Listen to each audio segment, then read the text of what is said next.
Have you ever just stopped and wondered, where does that feeling of being you actually come from? I mean, inside the 3 pounds of brain sitting in your skull, where is the source of me? Well, in this explainer, we're going to follow the clues of a scientific detective story that hunts for the self right inside the human brain.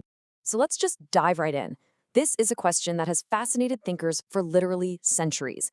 It's deeply personal, it's profound, and for the longest time, it just seemed completely unanswerable.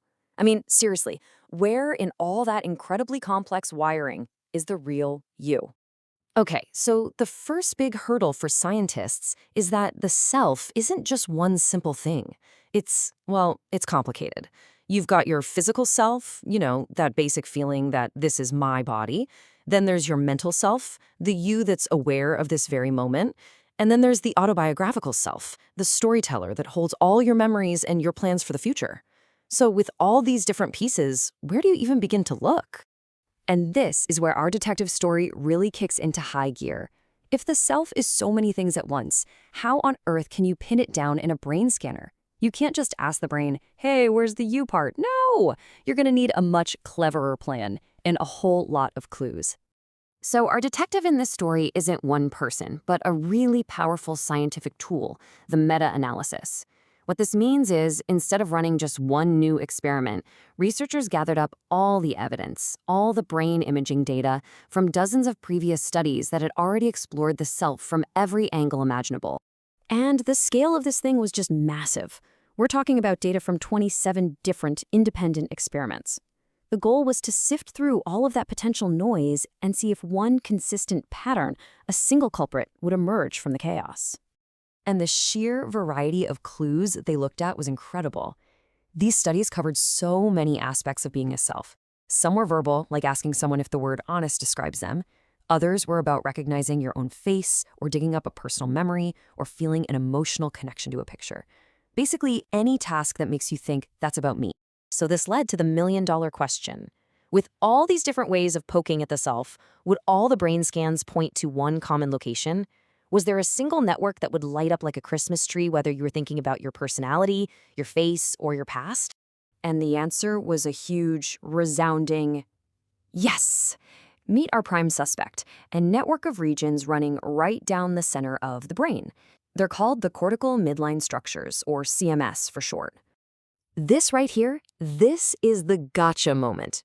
Every one of those colored dots you see represents a peak of brain activity from one of those 27 studies. And look at that. They all converge in the exact same neighborhood, like a bunch of clues all pointing to the same spot on a map. It didn't matter what the task was, the activity always landed right here. The researchers' conclusion was totally unambiguous. They basically said that this network isn't just involved sometimes, it's the central hub. It constitutes the core of our self. This is Grand Central Station for any and all thinking that relates back to me.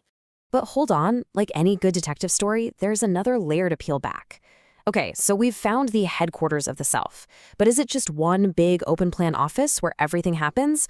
Or are there different departments inside, each with a very specific job to do? So when they took a closer look at all that data, they saw it wasn't just one big blob of activity. It actually grouped together into 3 distinct clusters, a section at the front and bottom, another part near the top, and a third one toward the back. And what's so fascinating is that each of these clusters has its own specific job in what looks like a 3-step process.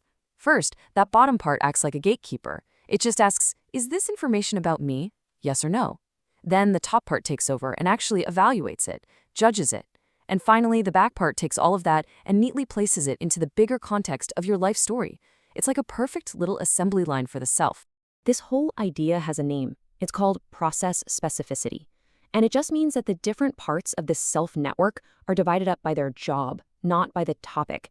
So it's not like you have a memory department and an emotion department. No, instead you have a representing department and an evaluating department, and so on. Any kind of self-related info has to pass through the same chain of command.